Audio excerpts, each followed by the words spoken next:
This episode is sponsored by HelloFresh, America's #1 meal kit. This is Philosophy versus Improv, where two sages try to teach each other a thing or two, and maybe you, the audience, get something out of it as well. I'm Mark Linsenmeyer, peacocking my philosophy skills while pecking for bits of improv. And I am Bill Arnett, an improv file looking to overcome philosophy phobia. You have philosophy phobia? No, I don't. I wanted to have the file and phobia. It's alliterative. Suffixes. Alliterative. Oh, no, it is alliterative, but you just made me nervous with philosophy phobia. I don't even know what that would look like. Fear of big ideas? Fear of thought. Fear of people telling me what to do. Genevieve, introduce yourself. I'm Genevieve. Define yourself in 4 words or less. I'm trying to define myself in terms of philosophy and improv. And it's hard. It's hard because I'm a philosophy major and in the process of becoming a doctor of divinity. And I also am a comedian with a tremendous amount of experience in improv.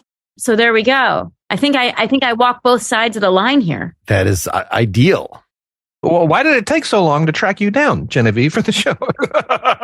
Mark? This is actually the first time hearing about the divinity thing. So, yeah. So each of us, Bill and I, both came with an idea in mind that we're not going to reveal immediately. We'll see how the conversation develops, whether that's the idea we want to introduce. Now, that doesn't necessarily mean that I'm going to know what philosophy you're talking, because that's as vast as... Right. Generally in this show, I'm not, unless I have a scholar of X on, I'm not talking about something, very obscure. It's a general topic. It's a word. And in fact, the one that I have in mind is based on a past conversation with you and things that you said. And it's related, as nobody can tell because the video didn't work this time, to my background, which is an Old West. Well, it's a desert theme. Yes. With some mesas. Mm-hmm. But tell us more about divinity. What do you mean? What are you studying actually? So I'm actually in a year one. I'm about to complete year one of ministerial of science of mind. So what that means is science of mind is basically the next leg in religion, post-Christianity, taking into account, basically it was started by the transcendentalists of the 19th century in America who wanted to, at the time, a bunch of them were ministers, Unitarian ministers, which was the most progressive church at the time. But they still believed in a God separate from human beings. They were still very Lockean in terms of where they didn't really believe in like intelligence being part of our nature, but rather everybody's the same and everything's about what you learn, which is, we know, is anyone who's ever seen a baby knows that that's not true. We come in with intelligence and we come in with personalities. So basically, have you ever read any of Ralph Waldo Emerson or Thoreau or... Yeah, high school. Yeah. Right. So that was sort of the beginnings of this trend of thought. Basically, that divinity, it's a personal thing. There's no God outside. It's all your God, essentially. And that the sacred writings, like the Bible and all of that, it's all written in code. So in scripture, it says like human beings are made in the image and likeness of God. That doesn't mean that there's a guy on a cloud that looks like a man. It means that God, the creative source behind everything that happens in the universe, that's what people are. Sure. By image and likeness, it means that we're all little microcosms of the great macro. Sure. So that's kind of what I've been studying for a long time. I started out as a philosophy major in college, and my parents were both big theology scholars. My mom went back to school to study theology when I was a kid. So I used to attend all these lectures. So I always kind of had a lot of that in my ear, even growing up. And then I started studying science of mind, which is also, there's a lot of quantum physics in, is this so boring? I'm sorry. No, fascinating. Basically, the idea is that as we expand as a species in terms of our, not just physically, but like in terms of what we know about the world, like there was a time when they thought that lightning was the God being angry. Sure. Now we know that there's such a thing called electricity, and not only that it exists, but we can actually use it for our purposes. So we've evolved so much in our understanding of nature and of the world and of ourselves then why is our spirituality not expanding as well? Like, why are we not moving forward in our understanding of everything? And yet we kind of hold on to these ideas about spirituality that don't actually make any sense because they're based on an idea of the world that we don't even have anymore. So it's all about kind of evolving and expanding and not denying, scientific laws, but actually using them and seeing how they are proofs of universal truths, which are spiritual as well as nature. It's all one thing. That's fantastic. Something I've thought about sometimes is that we might be a little ignorant to feel that the technology of philosophy or the technology of political science has somehow reached an end. And that certainly in this country, you get a lot of people who are like, hey, it's all about capitalism, this, capitalism, and democracy, It's like, well, just so you know, a world existed far longer before those ideas even occurred to anybody. Right. And it's naive to think that, certainly with transportation, we can very easily think about walking and horses and cars and airplanes and see, and we are still talking about faster airplanes, and we can perceive of teleportation. But somehow political science is just, well, we reached democracy, we're done. We reached capitalism, we're done. We'll never get anything better. And I think that's a little short-sighted.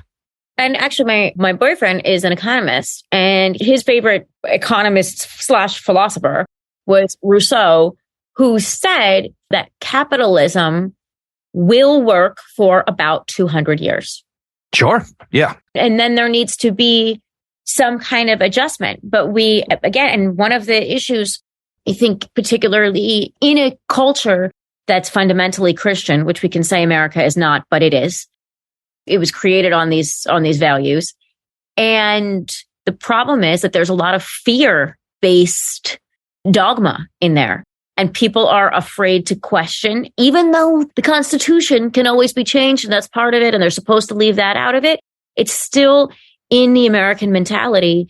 I mean, why are we not moving forward with religion? Because people are afraid to, because they have these ideas in their mind about hell and blasphemy and heresy, words that we don't even really use anymore, but they're still in the back of their mind. And there's a fear consciousness of doing anything differently. Well, you've already made me change my idea of what philosophy bit to point out today. The thing that I wanted to we can go back. I still love cowboys. I mean, if it had to do with Western, maybe we can work the cowboys in there somehow through the yes. Improv. But is the Emersonian the Oversoul? This was an essay that I was singularly unimpressed with when I had very high hopes for. Read it again. New unit of time. Just that it was very vague. This is an idea that has gone back, it's ancient Hinduism and things, but what you just said, that somehow it sort of makes sense if God is by definition everything. Yeah. Then it is the system, the larger system of nature. And it is somehow we participate in, we're somehow part of or equivalent to, or, there's a lot of different ways that there must at least be some part of us that must be literally divine. There is. Bill, are you familiar with the Oversoul? Do you know what he's talking about? No idea. You got 20 seconds. Go. Yeah. Well, so the Oversoul essentially is that part of our nature that is all one thing, that's tied in with everything. How do we connect on things? Okay. Like, how do you know that something is good and you're right about it and other people feel the same way? How are human beings all kind of the same at a certain level? Because the Oversoul is that part of our nature that is part of the bigger all-encompassing. So basically what he's saying is that, again, God is not some separate entity. It's the thing, that part of our nature that links us all to each other that's all the same. That kind of creative force. Sure. I had a biology teacher in college who was kind of upset that essentially, in his opinion, biology was dying as a subject. Because if you study biology enough, it turns into chemistry. You study chemistry enough, it turns into physics. Mm-hmm. And you study physics enough, and it loses all touch with our understanding of how things work. It's not incorrect or wrong. It's just so minuscule that we can barely get our hands, or much less the common person gets their hands around it. And his whole thing was like, biology was the study of how things interact with each other and how they, not just how one system operates, but keeping it in the macro and seeing all those things. And he was kind of bemoaning, I have no idea what was happening in all the biology journals at the time, bemoaning that we aren't thinking more holistically as systems, how they interact with each other. on a more macro scale. What you're saying kind of makes me think that the same crucible that gave us rocks and grass gave us. And we can't deny that we are of the earth. You go all the way back and back and back and back. It's one source. Yes. And wherever that source is, you mentioned the Constitution, nature's God. If you want to take kind of an arm's distance grasp on it, you can't deny that we are all from the same. Right. Even the Bible says we are made of earth. We are all the same thing. But that would be the genetic fallacy. This is a technical term in terms of just because things have a common source, it's a separate question whether they have any common properties at this point, at least that are relevant to anything that we're going to care about. Like, yes, everything is made of atoms. Everything ultimately came from the Big Bang. In terms of our ethical relations with each other, which is what a lot of this ends up coming down to, why does that matter? What's maybe more important in terms of the biology is, well, aren't human beings pretty much all basically the same, right? We have different personality types, but nothing important enough that would make biological race really a thing that we should ethically care about, for instance. And so there's no justification for any sort of strong, permanent hierarchies in politics. And, this would just push you toward a humane, you could say Christian, we're all equally God's children sort of view from the biological fact. Beyond that, there's nothing in that says necessarily that there's a Jungian unconscious, that there's some, place that where I literally am you and we literally are all together, as the walrus would say. Well, that's because we exist as individualized expressions. So we don't exist as the one, but we do have the common thread. That's what the Oversoul is. So if we're all made of the same source and substance, it's sort of like if God is snow. Snow is God. Human beings are snowflakes. You're all made of the same substance, but every single one is different. And there would be, a snowflake. I don't know the physics of the crystallization and things, but at least at a macro level, once two snowflakes are smushed together, it's just snow. When you die, you just become snow. You drop your body and you come back to source. Okay. All right. I guess I was looking for some sort of a literal, whether it be I will retain consciousness after I die, merged with the one, and somehow then prayer makes sense and talking to the universe as if it has some consciousness, as opposed to consciousness is a very fragile thing that is built on these particular biological things. And it's the thing that we care about, so that when those break down, there's really nothing of us that is what we would consider right now to be the most significant parts that remains, in the massive snow. So the answer to that in terms of science of mind terms, obviously different schools of thought have different ideas about this, but that right now you're living as an expression in this body and whatever is associated with that would be finished, right? But energy can't ever be destroyed. And it's your life force that brings your body to life. I mean, if you think about it, like the body is a dead thing. When there's consciousness in it, it breathes, it moves, it interacts. It's your mind has to send signals through your brain to make it do anything. There's a force behind it. When that leaves, all of this becomes irrelevant. Now, what separates, what goes back to source, that's that creative energy. Whether it continues to go on to another plane, whether it goes into another body. I mean, we have no way of knowing that. I don't really believe in reincarnation. I kind of used to, but I was talked out of it when I read something that said it's sort of like arrogant to think that there's not bigger and a more expansive experience that's later that we don't know anything about. There could be whole other planes of existence that we have in quantum reality, there's like, who the fuck knows? And I'm not really concerned with what happens after you die, but I don't think that we only exist if the body exists. Because if we exist as energy, it's sort of like the force. Think about it. Like you can destroy, this goes back to Plato. So he has this example of the Platonic forms and the actual matter. So what is real, a chair or an idea of a chair? We talked about this, Mark. They're both real in different senses. Right. Reality is contingent upon particular purposes that people have. If I'm looking to sit down and you say, well, here I have an idea of a chair for you, that's not very helpful. It doesn't do you any good. But you can destroy all the chairs on the earth, but the concept of a chair can't be destroyed. So as long as that exists, you can't actually destroy chairs. You know what I'm going to say here, Mark? I have the concept I get my rent paid next week. Me too. That doesn't pay the rent. And I think my worry is, and this is all very beautiful and very well thought out. So, but Mark and I have this conversation a lot. Well, that's exactly why I was picking at, the life after death thing. But you have the potential to make that money. Yes. So you know that you have the ability to go and get that money somehow. Yes. However, I think the reality that we live in, and my experience is that the obstacles to that money are not within my grasp or control. Not all of them. Yeah. I mean, I'm not saying that we don't live in a physical universe with actual physical things happening. But the idea is that all of those things started somehow. And that's great. And that keeps me warm at night.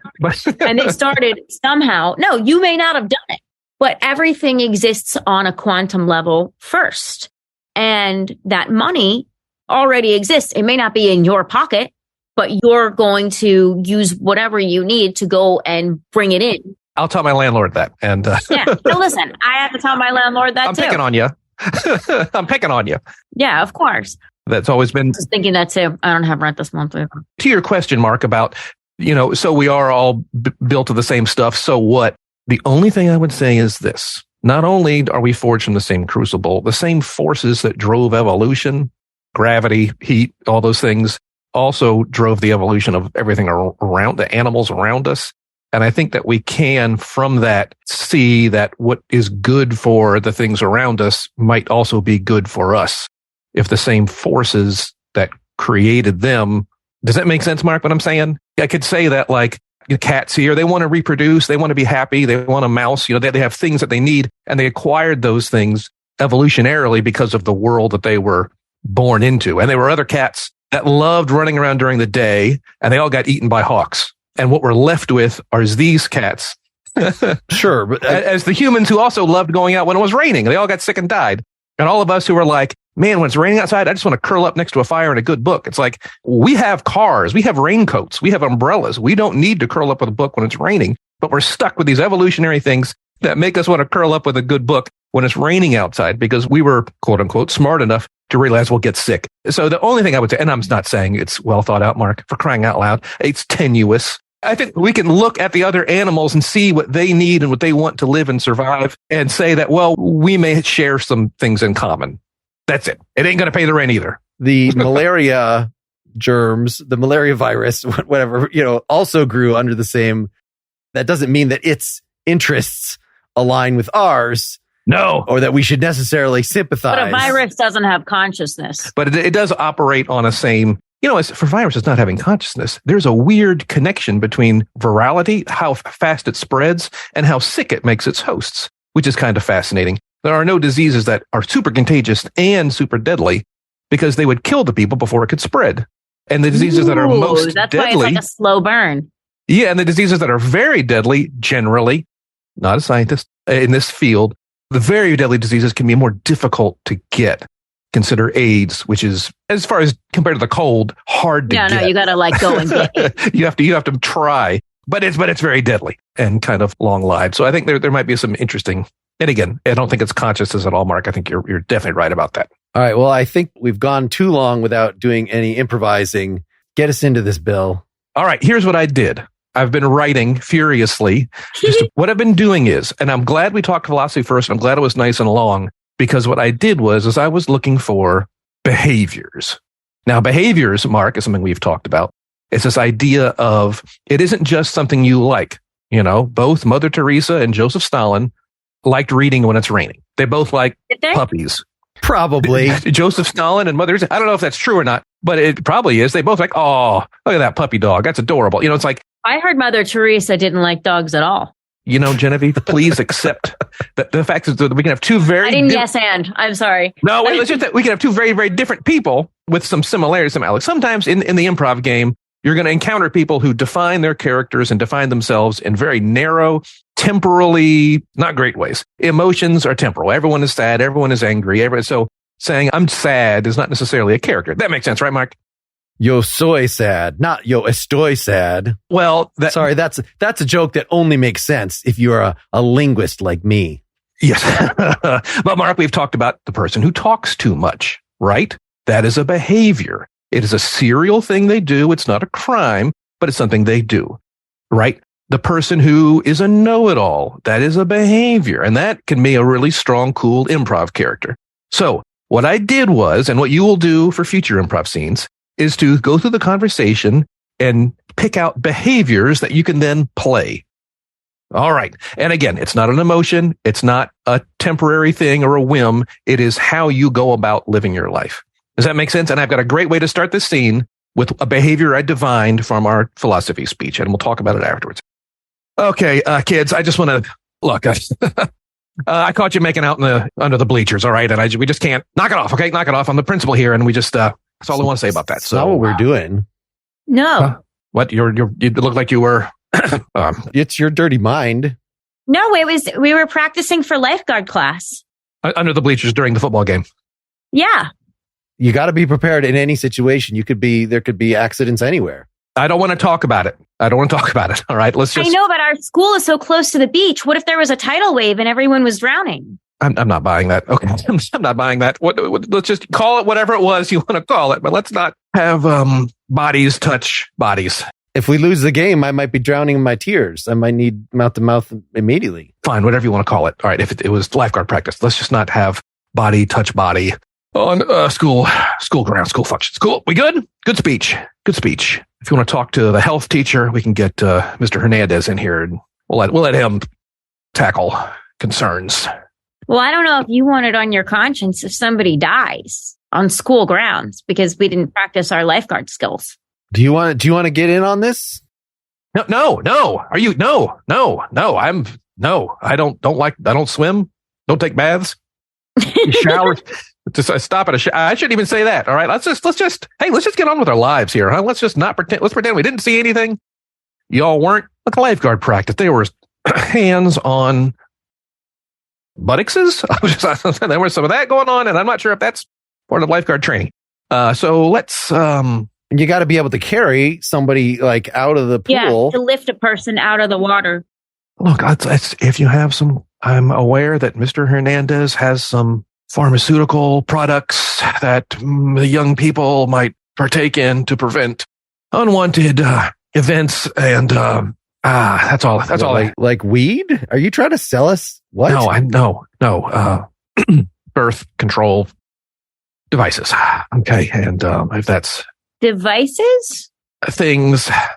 You mean like these floaty balloons? You have them. I see you have. Yeah, because if a person's drowning, you can attach them to their limbs and then they won't.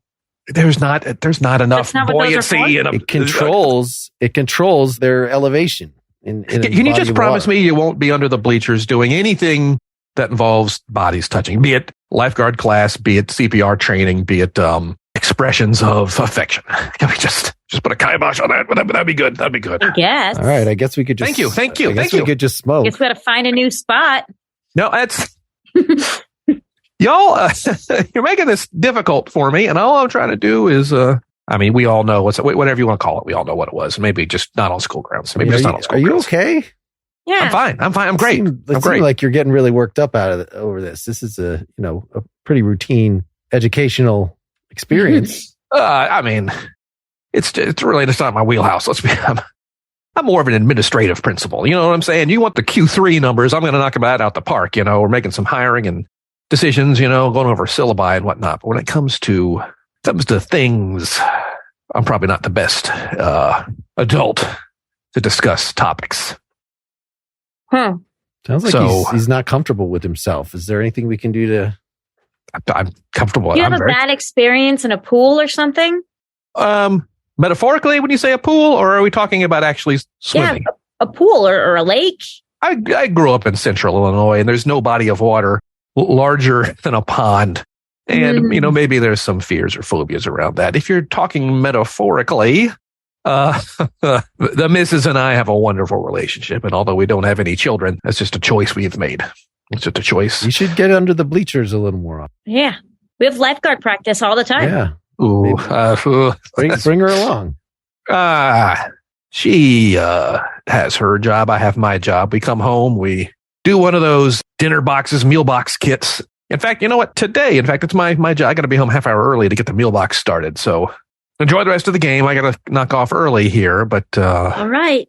let's not touch people. Cool. We good? All Sure. right, we'll see you later. Yeah. Cool. Awesome. Glad we had this convo. You kids are great. You're the future. I'm out. Yeah, we'll stop right there. Oh, do you guys have some more? Do you want to talk some more? I was just going to add some disgusting sound effects for the Awesome. resumption Glad we missed them. of the necking. Awesome. That was enjoyable. I enjoyed it. I mean, I feel like the subtext was that we were all one. That certainly was what my character had in mind, but it just didn't actually come up explicitly. That's fine. I think that's fine. We understood who you were. Yeah. Hey, let's stop for some ads. Last week, I visited by myself my aged father in South Carolina and was charged with making sure that he ate things. Now, he is a picky eater, very health conscious.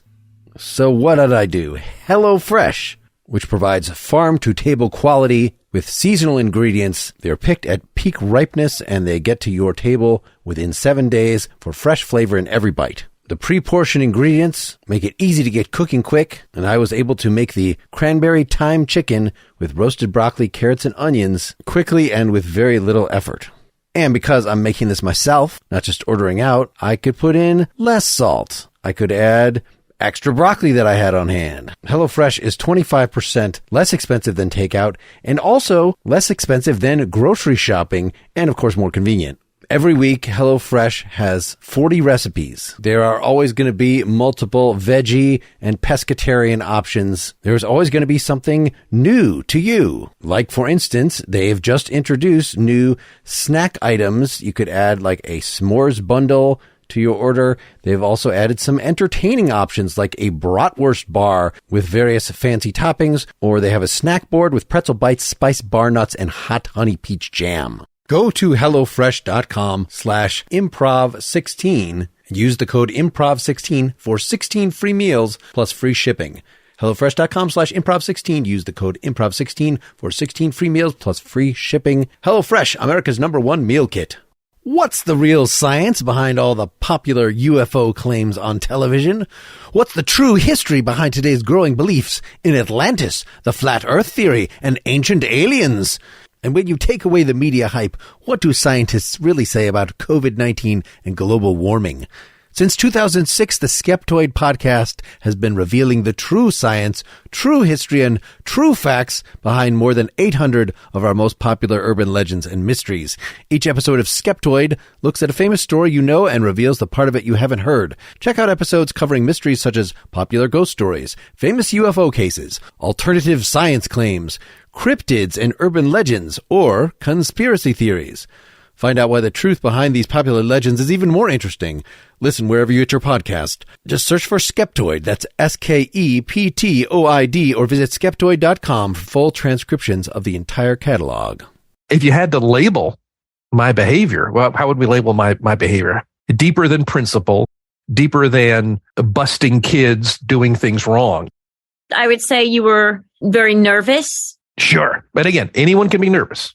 Insecure. And so you expressed being nervous by being jittery. Sure. Particularly around anything, Mark? Around it. Anything sexual? Sex, yes. So uptight. Uptight. And again, uptight is a behavior. Uptight is something that someone can be. That someone can play. Yeah. Someone can play. Very easy to play. You know, nervousness. What if I take away the thing you're nervous about? Oh, I got the call from the office. Turns out there's no layoffs after all. Well, now I've taken away perhaps taken away your nervousness. Unless you're like just an anxious. Anxious is a behavior. Yes, anxious is a behavior. Detached, uptight. Those are all things that are not temporary and are easy to play and can be fun things to play. I had fun playing it. If you didn't, sorry. I had fun watching you play. That makes sense, right, Mark? Yes. It has come up before. Yes. And this idea of trying to what would be easy to play? What's the way we already talk about people in the world? You know, oh, this guy at the office, he's so blank, blank, blank. It's like we already. Obsessive compulsive. Totally. Obsessive compulsive. Wants to be everybody's buddy.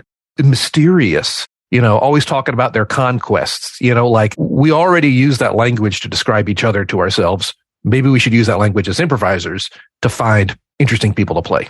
Mm-hmm. So Genevieve, in your improvisatory experience, I mean, did you just sort of jump into it, or did you take classes? Like, did you? Before you answer that, we just butt in before you answer that question. Y'all be looking for behaviors to play. Okay. For the rest of this conversation. Yeah, actually, what nervousness did you catch it from? Genevieve mentioned her folks being academics and what's the word? Not biblical, theologically academic. Yes. Yes. And that got me like, boom, detached, especially from human things. Now, I'm not saying they are. They're probably lovely. But you mentioned that, and that immediately was like, oh, I've known some academics who can be very detached. I wouldn't even call them academics, but they're both, that's what struck me. People. That's fine. That's what struck me. That's what I grabbed. That's good because anything can be an inspiration. Yeah. Bingo. So as we're talking about this, Genevieve, and we're Mark, looking for inspiration. We're looking for looking for behaviors that we can grab out of these things. All right. Awesome. So Genevieve, how did you get involved with improv? With improv. I'm an actress by trade and training, all of that. So in acting school and conservatory, they sort of improv is part of it. They always kind of make you do some improv.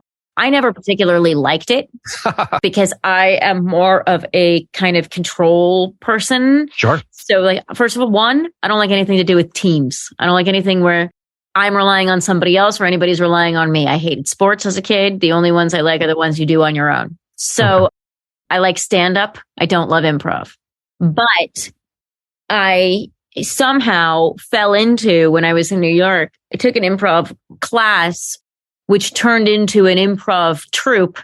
And we would do shows and competitions and things like that, which sure. I don't even like it, but I think it's fun to do. I don't really like it as an art form unless it's really good. It's one of those things. You know what I mean? It's like you go see an improv show, unless these guys really know what they're doing, it's going to be awful. I'm not going to push back. I may have some qualifiers around that, but I'm not going to push back. I mean, I think that most people kind of know that. The question is that people think they're better at it than they are. Well, it's the same thing is true with movies. We complain about how terrible movies are. Yeah, but a bad movie is not as bad as bad improv. I would say the same thing can be said of philosophy, is that, unless it is done really well, it can be, but like improv, even the most meandering, clueless, confused philosophical conversation can be very beneficial for those involved. It's just a matter of then. Correct. But usually you're not asking people to sit there and watch. You mentally masturbate for. Yes, there's a lot going on. I think improv's proximity to entertainment industry makes it weird and strange and different, as opposed to no one is like signing up to do a sculpture class thinking they're going to be Rodin, or that's the only sculptor I can think of off the top of my head. But many people step into improv considering it as to be, and for many it is, and we can't deny that it is, a step in a possible career in the greater world of entertainment in all its possible. That doesn't even bother me. If people are taking improv because they want to get practiced in, they want to sharpen their thinking on the spot skills and how to create a character really fast and how to make a choice really fast and all of that's awesome.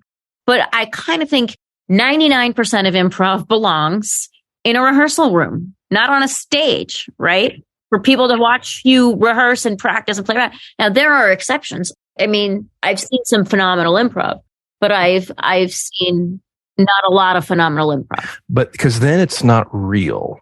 If it's on a rehearsal stage, it's not real. I'm not saying this is what I believe. I'm saying this is what many people involved talk about the idea of improv and the gee whiz chairs. Oh, you mean if you're just doing it for fun, then it's not real? Like it has to be a performance thing? Yes. There's a lot going on and it's a very complicated world, only made even more complicated. The internal politics and internal thoughts and feelings only made more difficult by its proximity to the entertainment industry. It's a shame, but yeah, most improv is not anything I would watch for entertainment purposes, but that's fine. There's lots of things I don't do for entertainment, but it's a big complicated mess. This is actually bringing me back to the sort of connections between people, oneness between people is different levels of mimesis in different art forms, right? Imitation. How much do you actually participate? Music is so affecting, at least some kinds of music, because it sort of invites you to vicariously to move your ass along with it, right? To participate in it. And likewise, when you're listening to a conversation, if you're really engaged in it, if it's in your head, it's in a podcast, people have told me about my philosophy podcast, like I find myself wanting to interject. Even though you're a spectator, you're in it. You don't probably feel that way when you're watching a play. Hopefully, because then you want to jump up and talk from your seat. I had a moment. Did you see the movie The Whale? I haven't yet, but I know I've heard enough about it. So there is one, and I don't usually have that impulse, you're right, to join in on a movie. But I was sitting with a friend of mine, and there's a line in the movie. The movie is not a funny movie at all. And this was not supposed to be funny. There's one moment where Brendan Fraser, and all his disgustingness, right? He's screaming at this one, and he goes, "I wasn't always like this." Sure, I was never the best looking guy in the room. And both of us put out at the same time, "You are." Come on, the Mummy franchise. I mean, it was just You such kissed a Catherine Zeta-Jones. Come on. particular actor who was the Sure. best looking guy, not even in the room, like one of the best looking guys in the world for like a while. Well, So I did have that. I did. And people, we were like, "You are." Like the theater was like, "The fuck is wrong with you guys?" We're like, sorry. Well, so just to take this sort of step by step, do you feel like in stand-up comedy, you obviously want people to participate, you want them to laugh, you don't want them to answer and heckle necessarily, but is that mimesis in the same way as when you're grooving to music, or even when you're reading something, right? Half the work is by the reader, right? There's just dead words on a page. The reader has to reconstruct, has to understand the sentences, maybe set up the scene if you're reading fiction. So there's always a lot of audience contribution. Yeah, I think everything is a two-way thing, right? Because there's the putting out of it, and then there's the receiving of it. It's just a question of what level of receiving and what level. I mean, like a conversation is back and forth. A friend of mine who's very annoying to talk to, of course, because you'll be like, "So I was out and you're trying to tell her a story of something that happened. And you're like, "And I saw this dog. Oh, I love dogs. What kind of dog was it?" "I don't know, a bulldog." "Oh, did it have the short ears or did it have the long ears?" It's like, this is not relevant. Just let me get my fucking story out. Are you describing a behavior? Yes, I am. I am. And this person sends me this clip. It was a video of, I think it was Jimmy Fallon, and it was Will Ferrell, where he's singing and he's going, "Just a small town girl." And he goes, What was the town? What? "Living in a lonely world." "Oh, so she didn't have a lot of friends then? Oh, that's too bad. I didn't have a lot of friends." And then he keeps trying to sing. What was the city? "Oh, Detroit. I was thinking it was going to be New York." And like, he keeps doing, and she's like, "Isn't this funny?" And I'm like, "I think it's funny that you're sending this to me, since this is you.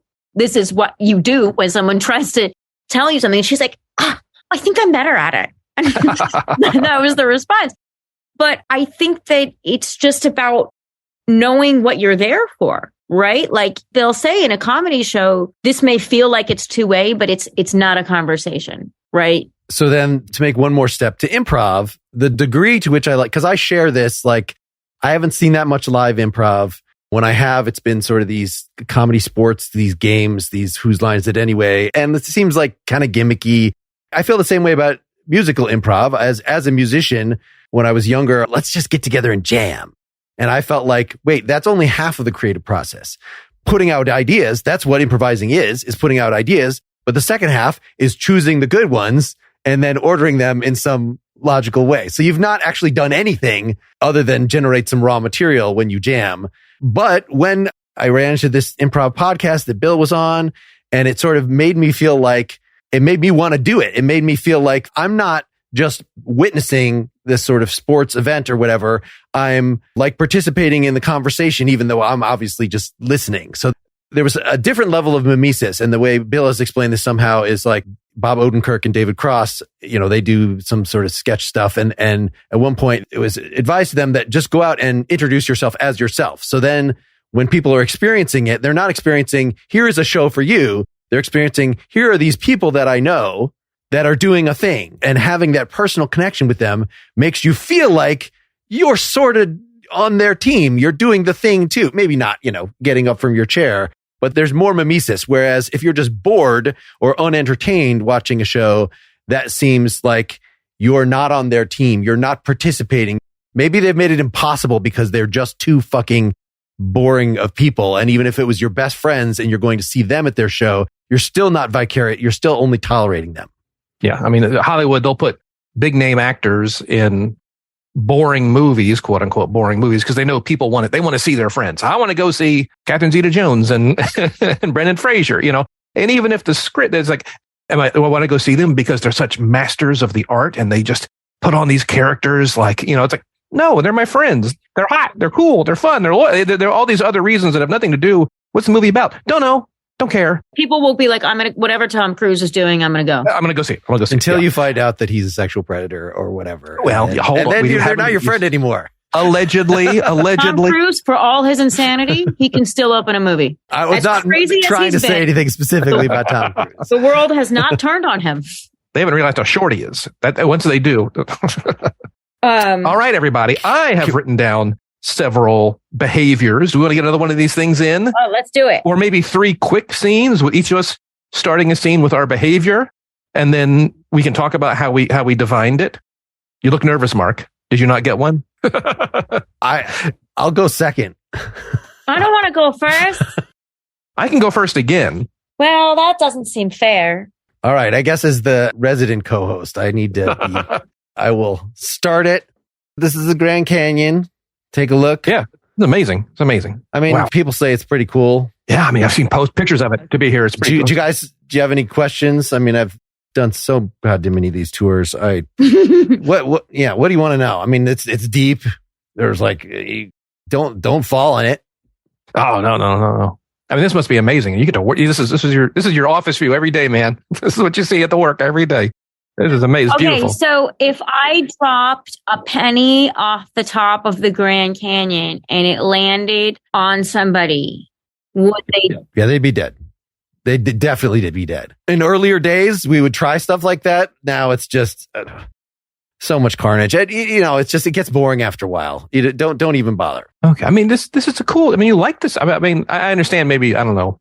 I think it's a cool job to have, man. I think it's a cool job to have for this to be what you see every day. That's pretty cool. I mean, but you guys, yeah, I'm getting some excited vibes from you. This, I guess, is making me see through your eyes. And no, it doesn't really work. Yeah. You want to see the next thing? There's some cacti. Where we are now, you know, how deep is it right here? Where we are? This is actually 1.235 miles straight down. Wow. And yeah. Is that all? I thought it would be more than that. No. I mean, it's longer than that if you do the tour, because you're kind of twisting this way and that. It's like a 7-mile tour to get to the bottom. And you've been to the bottom? But you could take the quick way. Oh yeah, goddamn. We've been to the bottom a lot. Yeah. Do you like your job, dude? Do you like your job? I mean, it's a thing that one does and it puts the roof over the head, so to speak. People come from all over the world to experience one of the natural wonders of the planet. Yeah, and you seem kind of sick of it. I mean, like you don't even care. You know what would be nice is if the people that came from all over, maybe they could do it for a day and then they'd be very excited about it. I was very excited when I started this job, but you seen one deep pit and one broken ankle and one, you seen them all. Well, why don't you just stand over there and be quiet and just let us take our pictures and soak it in, okay? You don't have to lay your misery on us, all right? All right, man. Go for it. Yeah. Oh, thank you. I know you want to do the selfies. Can I just take the picture of you? Because if you do the selfie, you're going to freaking lean over and another goddamn one of those. Well, then maybe it'll be a more interesting day for you. Another ambulance, another helicopter. Yeah, we'll stop right there. We'll stop right there just because we have some more to do. But we could go longer there. That was great, Mark. What was your behavior? And sometimes there's some wiggle. Sometimes when it starts and what we all agree it to be, there can be some wiggle in there for sure. I don't remember where in the conversation I got the idea of, just being bored at somebody's... Over it. Yeah. Over it. At somebody's improv show or whatever. Like I was... Totally. And I've met that person, kind of cynical, who's just kind of over it, whatever it is. Yeah, that's definitely a fun person to play. And put him at the Grand Canyon, good contrast. Well done, Mark. Thus, my background, my Zoom background contributes something to this damn. Yeah. Genevieve, do you have a thing you want to start us on? Guys, I'm holding up a pen and paper. I was writing things. I know, but your mind is like totally ready for this. Just because I'm at a desk doesn't mean I have a pen or paper to hand. I actually have both. Okay. But, yeah. No, I mean, all right. So, okay. All right, guys, we have a really important show coming up and I need everybody to give their best. Okay. Sure. Yeah. Really important because last time the critics came and they said that you were way too stiff and they said that you were way too boring and we can't have this happen again. I mean, we just can't have this happen again because deep breath. Yeah, but like the times are going to be there and like all these like papers are going to be there and like maybe my parents will come. I mean, like they never have before, but like this might be the night, like this might be the night that they show up and then they're like, what are you even doing with your life? And like, why are you trying to pursue this like, Time out. We did a pickup rehearsal. We did 2 pickup rehearsals. Mark and I worked on our stiffness and everything. I just don't understand why a critic would pick on someone particularly being boring. Like, just ignore them if they're boring, right? Focus on whoever's... No, because they're watching the show. If you're not engaging them, there are no stars. There's no small parts. There's only small actors. Haven't you ever heard this before? All right, Genevieve, you're really keyed up. You are super keyed up. And I don't think you're going to be at your best. Okay. Okay, well, that's really not the kind of positive talk that I need to hear right now. I need to be brought up. I need to be, There's no higher to go. We can get you any higher. It's just that I can't have people falling asleep. I just can't have it. Maybe you know what it is? Air. Maybe the theater's too hot. Maybe we need to pump air. Maybe we need to get one of those oxygen machines like they have when they grow marijuana, and they pump it right into the room to make the plants grow. We don't own the venue, okay? You've made it quite far, all right? This is off Broadway. This is nothing to sneeze at, all right? We're all thankful to be here and hoping we can continue to work, all right? Let's just... But I'm not interested in going back to regional theater where they don't have any... they don't even bring you snacks there? All right, okay. Can you give Mark and I 3 supportive comments that are not coded in hysteria? Okay? I don't think that I'm hysterical. I think I'm just very passionate. And I think that some people are not. Okay, we did it. Awesome. We'll see. That was great, James. That's perfect. I've met that person. I want to strangle that person. But something that's interesting to kind of point out, if anyone is playing the home game, is that how can we make Mark's behavior and Genevieve's behavior and my behaviors, how can we make those front and center? How can we make them pop and really stand out? And it's like, well, we have to be affected by those behaviors, and we can't just push our own. Well, I have my behaviors, I'm just going to jam it in. It's like, if we are affected by your stress, Genevieve, well, then it shows that your stress it validates your stress. And if you want to use that context, your stress by being, whoa, hey, let's take a chill pill here. We're good. We're okay. And it makes your stress even more out of place. So for anyone playing the home game, how we play opposite someone with a big character choice. Typically, you're never incorrect playing reasonable, being a reasonable person. But reasonable people do have dignity. They do have pride. They do have those things. That makes sense, right, Mark? It does. And I was about to do it wrong because I was so stuck on the idea of a critic calling my character boring and maybe even boring looking. What does that mean? That, I was not going to be reacting to her. I was going to be in my own little ball. Every martini can have an olive. And that would only frustrate me more that you're on your own little cloud. Dude, can we chill on that? It's been 10 days since that review came out. Can we just let it go? That's a whole other fun scene. All right, well, finish us up here. You wanted a trifecta here. Okay, we'll do a trifecta real fast. It's the end of the hour. Hey, everybody. I know we've got the big business cover dish coming up, and we're not going to ask anybody about dietary restrictions, okay? I would just invite you all to be mindful, okay? I shouldn't have to say anything else. I think you do have to say something else because it was either people are going to die from things that they're allergic to being served to them or they're not. What is being mindful? Mark, I would invite you to consider other people when making your decisions about what to bring on our optional company-wide cover dish dinner. Okay? Now, consider other people. Consider other people's shellfish allergies. Consider other people. Genevieve, I would invite you to not thin slice everything potentially as a way of circumventing the instructions by finding fault in the instructions. Okay. I would invite you to do that. Okay. Would you invite us to do that? That's, I have. I think if we're bringing a potluck, of course, I'm thinking of other people. There are some idiosyncratic foods that I kind of like. Marshmallow Peeps. I realize most people think they're disgusting. I'm not going to bring them to the potluck. I'm okay with Marshmallow Peeps. Okay, maybe I'll bring some to the potluck, but mostly. Okay, I would invite both of you not to bring anything gross. Just don't bring anything gross. That's my invitation. Okay, to but you. So here's the thing, though. But by gross, I think that pickles are gross. Does that qualify as gross? Well, I would invite you to consider the whole range of pickles. There's another rather than just cucumbers. There's other things can be. Cucumbers are fine, but once they're in a jar with liquid and they smell weird, I find them gross. So can we put a request for no pickles company wide? Well, I would again invite you to consider that there are other powers. I don't know why we're spending so much time on this, really. I think we're spending a lot of time. Deceptive foods. You know, you ever seen those they're chips and you think you're about to get a tortilla chip, but it's like lime. And like you weren't expecting lime. That's just inconsiderate. Do not bring lime chips to something. I think it's a wonderful. Now, Mark, you are accepting. Yeah, or like brownies that actually taste like coffee. Oh, yes. Chocolate or things you think are chocolate chips, but they're really berries or something. Like, no, make it really clear. The worst.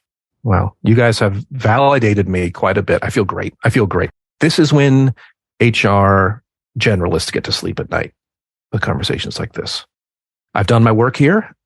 I will bid you adieu. Wow. I think it's going to be a really good dinner. Yeah, they're done. Awesome. Who was that person? Who was that behavior? We hate them, I hope. Oh, I know those people.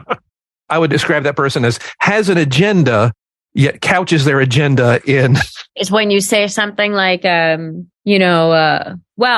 that car over there is red. Well, that's your opinion. Well, yeah, exactly. Yeah. That's your opinion, people? Well, yes. No. If I said that car is pretty, you could say that's my opinion. Yeah. But if I say the car is red, the car is fucking red. Like, that's not a matter of opinion. Mark. That is the universalist, insofar as we are partaking of publicly available knowledge and the faculty of reason, we are all one. That's Spinoza. Wow. I could not have made that connection, Mark. That was outstanding. That was good. I like it. All right. Well, let's close it down with all those, every thread wrapped up. But before we leave, you have a grave duty that we didn't advise you about at the beginning, Genevieve. You have to decide, based on this conversation, philosophy or improv, which one was the winner today? Which lesson, which discussion is going to have the more powerful effect on your life in the universe? On mine? I'm going to say improv. You know why? Because I spend more time talking about philosophy. I don't get to have conversations about improv a lot. So yeah, that was refreshing and different. And I feel like I kind of dominated the philosophy conversation. So there's not so much for me to learn there. Wow. Dominated in terms of the power you showed and cowed us. No, I don't even mean that. I think I was talking through most of it. Yeah, it's sort of like, when Trump lies so often, you can't correct every little thing. You were dropping so many things out there that if we were going to have a discussion about each of them individually, we'd have to have a whole series of them. So I just let most of them go. But those little improv gems, it's like, all right, I could take that and go do something with it. There we go. You don't have to reread the Oversoul in order to Yeah, I'll take the W. That's fine. Well, thank you, Genevieve. You seem like the perfect guest for this. We'll have to hit you up for other similarly perfect people going forward. But thank you to the listeners and thank you both. Indeed. Thank you, everybody. And scene. Hope you enjoyed the show. Get more at philosophyimprov.com. If you want to support the show and not have to hear any more commercials and get our post-game segments where Bill and I and sometimes guests will elaborate on some things that came up in the episode, reflect on the future, and share our recommendations in the philosophy and comedy worlds, you can see options to do that at philosophyimprov.com/support. Thanks. I should sell my soul. Bankrupt. Bankrupt. Bankrupt.